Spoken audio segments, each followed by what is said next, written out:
శిలలుగాను ఊహించుకుంటే మనం చేయబోయేటువంటి నాటకం చక్కగా అర్థమవుతుంది. వీక్షిద్దామా మరి? Next performance by PP2 boys 24/7 party. ఈ రెండు శిలలలో ఏ శిల ఉలి దెబ్బలకు తట్టుకుంటుందో చూడాలి. టక్ టక్ టక్. పాపా కొట్టద్దురా శిల్పి, నీ దుప్పదగా ఆపు. దెబ్బలు తట్టుకుంటేనే మంచి విగ్రహం తయారవుతావు. నీవు వద్దు, నీ విగ్రహం వద్దు, నన్ను వదిలేరా నాయనా. ఈ కర్మకు గుడి ముందర మెట్లగా పడుతూ ఈ శిల ఉలి దెబ్బలకు తట్టుకుంటుందో చూడాలి. టక్ టక్ టక్. మెల్లగా శిల్పి, దెబ్బలు తట్టుకోలేకున్నాను. దెబ్బలు తట్టుకుంటేనే మంచి విగ్రహం తయారవుతావు. సరే శిల్పి, ఓర్చుకుంటాను. టక్ టక్ టక్. ఆహా, ఎంత అద్భుతమైన విగ్రహం తయారైన కృష్ణుడు ఎంత అందంగా ఉన్నాడు. తీసుకువెళ్ళి గుళ్ళో పెట్టాడు.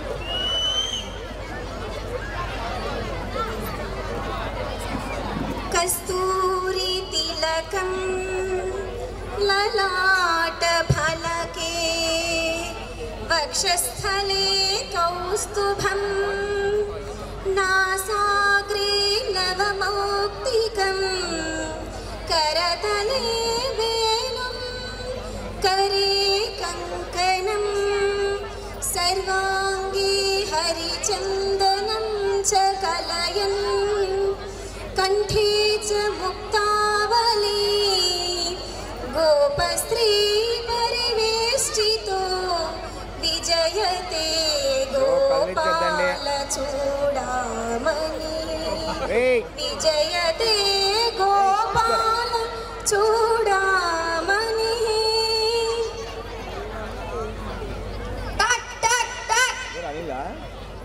అబ్బా, వీడెవడో నా మీద కొబ్బరి చిప్ప కొడుతున్నాడు. ఇదే దెబ్బలేందో ఆనాడు అక్కడ తట్టుకొని ఉంటే ఆ విగ్రహంలాగా పూజలు అందుకుంటాండి. ఎంత తప్పు చేశాను.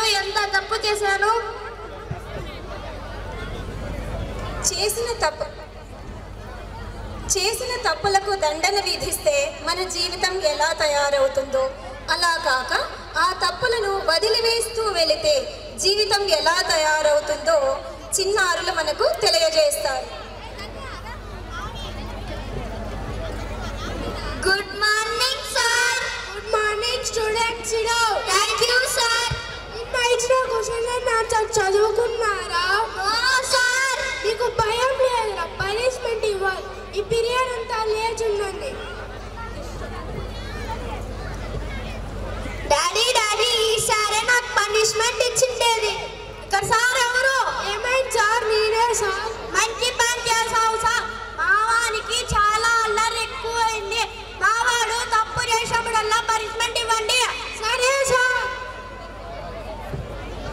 Daddy punishment ఇచ్చిండేది. సరే డాడీ. మేమే మా అబ్బాయికి పనిష్మెంట్ ఇవ్వం. నువ్వెవరు ఇవ్వడానికి? చదివినా చదవకపోయినా పనిష్మెంట్ ఇవ్వద్దు. ఇంకొకసారి ఇచ్చావో చూడు. సరే సార్.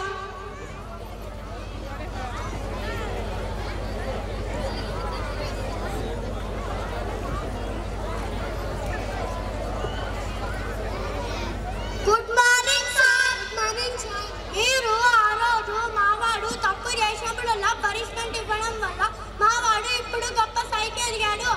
సార్, నేను సాఫ్ట్వేర్ ఇంజనీర్ అయ్యాను.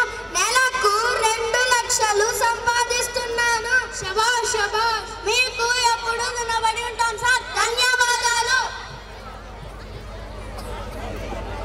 Good morning sir. Good morning sir. నన్ను క్షమించండి సార్, క్షమించండి. ఆ రోజు మీతో అలా మాట్లాడినందుకు ఈరోజు మా అబ్బాయి కూడా నాతో అలాగే మాట్లాడుతున్నారు సార్. చదువు సంధ్య లేక చెడిపోయారు సార్. క్షమించండి గురువు గారు, నన్ను క్షమించండి. నేను చాలా తప్పు చేశాను. పనిష్మెంట్ ఇచ్చినందుకు బాధపడకూడదు. తప్పును దిద్దుకొని ముందుకు వెళ్ళాలి. అందరికీ ధన్యవాదాలు.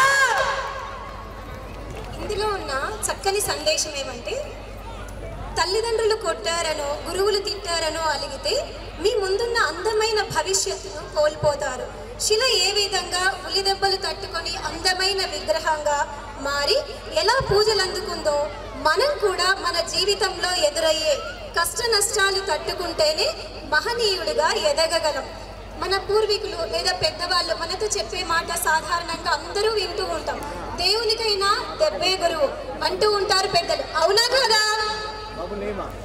గట్టిగా చెప్పాలి. Okay, thanks to all. ధన్యవాదాలు. ఓకే మా ఇంత చక్కటి సందేశాన్ని అందించిన మన విద్యార్థులకు మీ కరతాళ ధ్వనులతో అభినందించండి. గట్టిగా చెప్పట్లు. నెక్స్ట్ మన ఎక్స్ప్రెస్ రాజా లాగా మన గుండెల్లోకి తీసుకొస్తున్న PP2 boys. Let's welcome PP2 boys.